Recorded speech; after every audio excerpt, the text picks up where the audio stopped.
A lot of people don't understand why I have a very hard time opening up and a hard time uh, speaking out.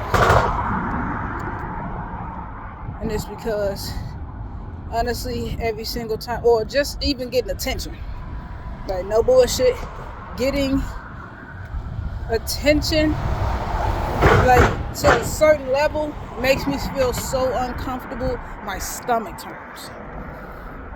Like I'm always, every time, out of my 36 years of existing, I've never, well, I've never gotten a genuine compliment that wasn't, or you know what I mean, attention that wasn't tied to somebody's motives, or wasn't followed up by some sort of insult or tear down or harsh criticism with no actual, you know what I mean, words of encouragement or direction of improvement type shit.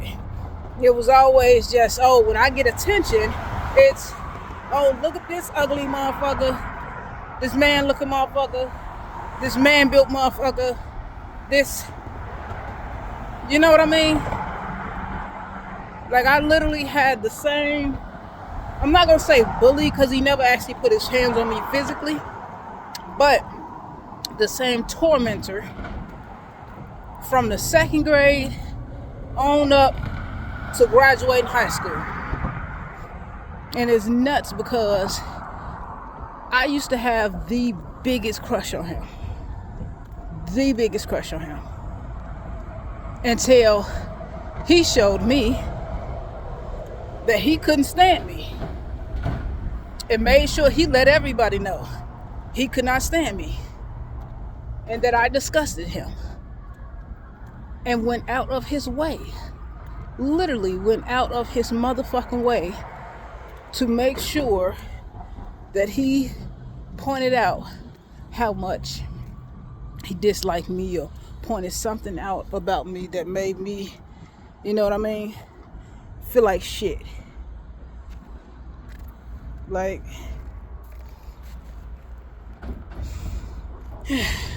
it's easy for people to be like, the people that's never dealt with depression or any suicidal thoughts, it's easy for them to offer up opinions and be like, oh, well, you should just, oh, well, you need to.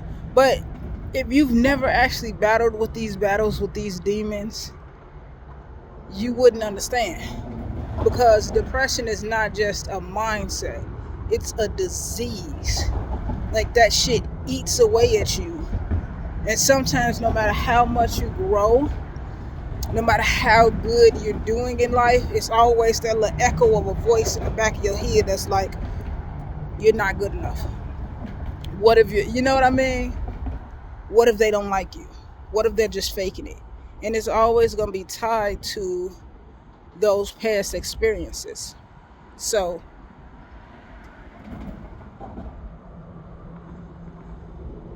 I don't know, man.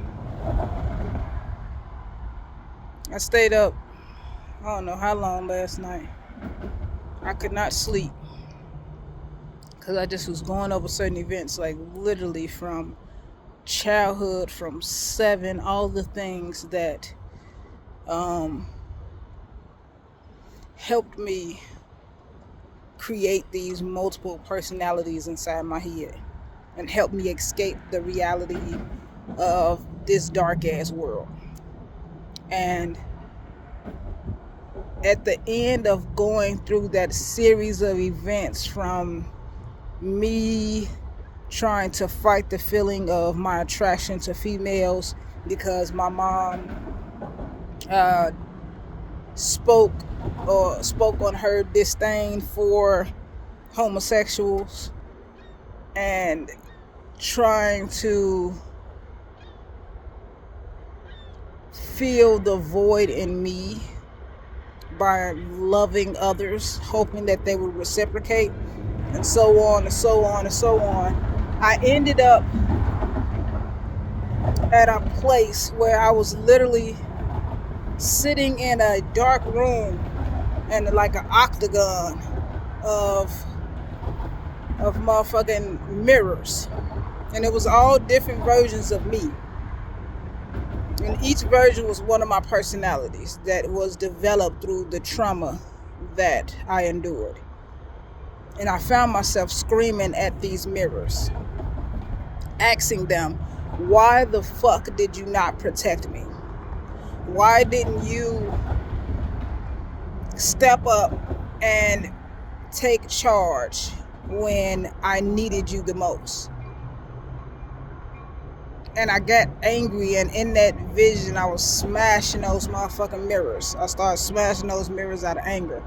And then I looked down, and one of the pieces of the mirror, the mouth, it was just the mouth of the person and the mirror. And they was like, because you never gave us control. You created us, but with the strict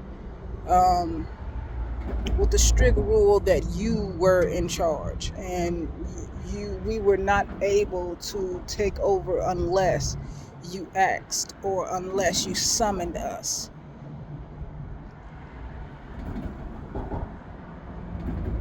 And I was like, but you saw that I needed you, because I started seeing them watching me through these scenarios. And they all were like sitting around in like dark cloaks, just watching me go through these, and they'll feel the anger, and they'll feel the hatred, or the sadness, and all of the emotions that they picked up from me, but they never jumped in, because I never stepped back and said, hey, I need you now. And yeah, it was just very interesting, because I went to I'm in the shelter, but we have to go to church every night. And last night, the sermon that the man preached, it was so amazing. But his sermon was like Bartholomeus or something, I believe his name was. But he was like the blind man who called out to Jesus. And he was like, well, when the man first called out to Jesus, he was basically on the street. When he woke up that morning, he woke up with the intention to be out there begging to make some money. When he was on the street, he was begging and, asking for change and blah, blah, blah. And in the first century, during that time, blind people were treated the same way homeless people are now. With disgust, disdain, and disapproval. And people didn't want to touch them as if they had some type of, plague or something. So he was asking for change, and people were walking past him, and then Jesus ended up walking by. But he was followed by a large group of people, and it was very noisy. And him being blind, he didn't see Jesus, but he felt that all of this commotion was because, the person was near. So he started to call out. He started calling out, Jesus, Jesus. And he said, Jesus, son of David. And the people around him, before Jesus heard him, the people that were around him told him, shut up. Like, basically, you're not good enough to get Jesus. You're not good enough to talk to him. He's not going to stop for someone like you. You're nothing more than a beggar. You're not worth his time, type of thing. So this is what they were telling him. But instead of him stopping and going, oh man, you're right. Okay, I'm sorry. I am worthless, blah, blah, blah. He yelled out louder and more consistently. So he kept screaming out, Jesus, Jesus, Jesus. And after a moment, Jesus stopped. And he said, I hear someone calling to me. Bring him to me.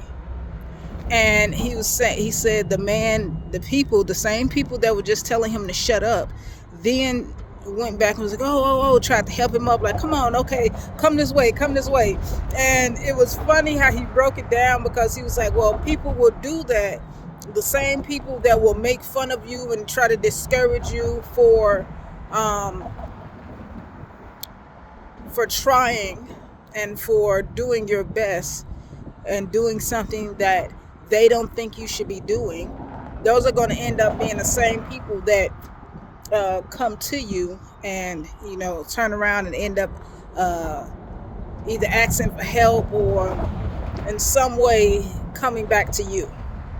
So it's like the people led him to Jesus, and Jesus asked him, what is it that you want? Now, the man was out there, he was like, the man is out there asking for money, so he could have asked, I just need some money, I need a home, I need, blah, blah, blah, blah, blah. But he asked for his sight. And Jesus said, through your faith, your sight is restored. Go on about your way. And the man said, what he started to see again, got his vision back, and instead of running away and going to get a job or whatever the hell ever he could have been doing at that moment, he decided to follow Jesus. And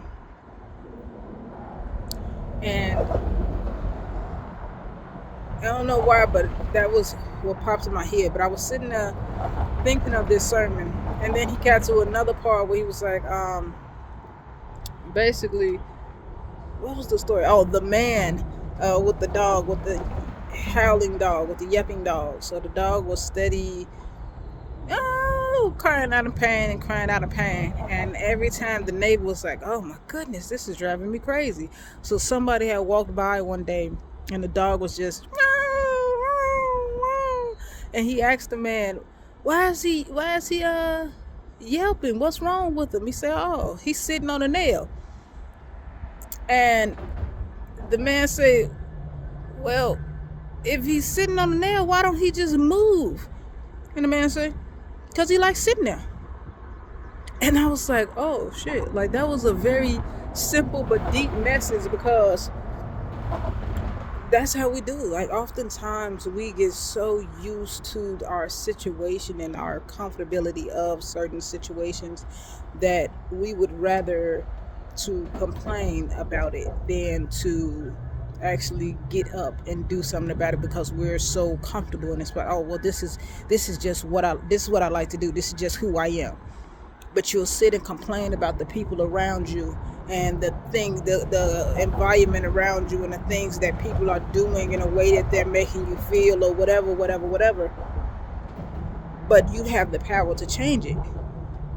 Just by getting up and moving to another spot, you'll no longer be yelping out in pain. And I thought that was very, very deep. And thinking about that sermon, I was just laying there and I was asking myself, like, why didn't I call on myself? And it was because a part of me wanted to be strong enough. I didn't want to have to call on someone else, even though those someone else's were, figmentations of my imaginations, and they therefore were a part of me. I didn't want to have to call on some other part of me. I wanted that cognitive part of me that was in that moment to be strong enough to not only endure but overcome and come out of it a changed person. But each time I either reflected to one of those personalities after getting hurt, and I did not give myself that strength. You get what I mean? So yeah, that's just what I was thinking about. But I couldn't be wasting talking about it because it's 8 something in the morning and I gotta do some orders. But I tried something last night, and I created a video with a little voiceover. Well, no, I didn't create it. GoFundMe actually created it from my my profile or whatever. And yeah, I tagged a whole bunch of celebrities that I could think of at the moment, and then I turned my phone off and went to sleep. So I'm about to turn my phone back off. Turn it back on, take it off airplane mode, and see if I got any traction. I don't feel like I'm gonna do TikTok again. I don't like TikTok. I don't like the concept of the environment of TikTok. I don't like that you have to, everybody keeps saying, oh, be consistent, and just engage and blah blah blah blah, but in reality it's just a game of popularity, and I'm not good at fitting in. I'm good at being myself. So with that environment, it's more like people just really want the power of being able to say, hey, I helped them get to where they were. Yeah, you know what I mean? But then it's crazy because it's the people who are begging for the followers and the followings. They're like, oh man, y'all ain't following me. And they're only following 24 people. And they got 3,000 followers already. So I know if you were to get 10,000, you definitely wasn't going to be following everybody back. So what's the point of doing this? It's a sick ass system, and I don't like it. Like, it's just some type of dog eat dog competition of popularity, and yeah, everybody thinks that the next person is trying to get a TikTok bag, and they trying to stop them from getting a bag before them. No, I don't want you to get this now because you could be making this much money out TikTok. I'm not going to be. So they don't engage with you. Their view, I done got over. It's crazy because I haven't even been on there a month yet, and I've gotten almost 2,000 views on my shit. 904 views in the past 2 weeks, then 916 increase this week, and none of them engaged. They just watched, and that's how life is. And it irritates me that people would watch your story and see that, okay, this person is trying to do something productive. I'm not going to support them because they're going to possibly make it before I do. That is a very sickening mindset, and I don't think that anybody on that platform realizes how not only intoxicating but manipulating that is. What the fuck is that? That's not a bird. Is that a plane? I guess. My apologies, but like, they don't realize that they have been integrated into another system of fucking slavery and control. It's a crazy ass cycle, because none of the people who are up 10K, 15K, 20K followers are following more than 100 people. It's crazy. But they want to keep going, engage. Meanwhile, the people with actual good content, they're not getting any engagement. But motherfuckers are literally on there repeating lines from movies, going, oh, the crowd said this, and then this person was like, and they're getting 200, 300,000 views, and I'm sitting over there like, why? Because they like popularity. And I've never been one of those people. I don't like a whole bunch of attention. I don't know.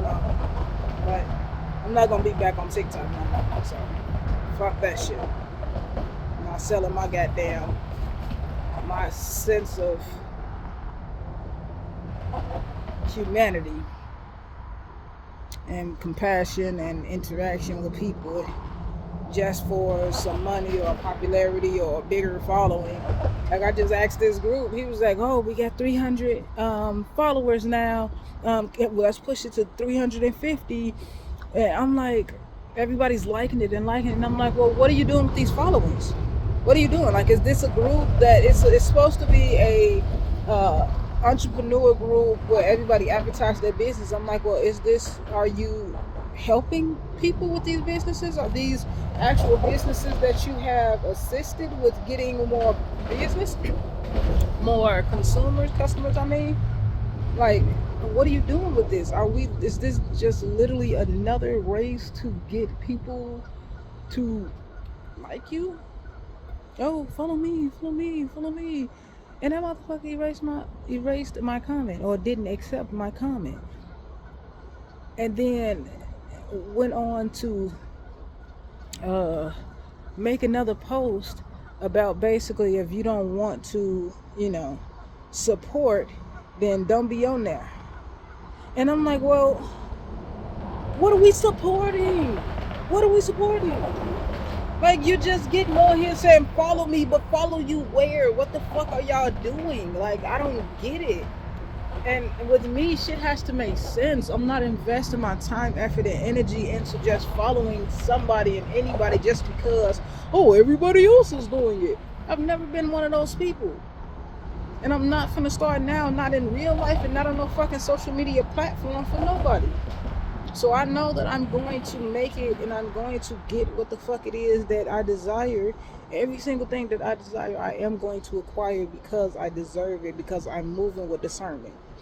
I'm moving with a different level of intent because I grew through this shit.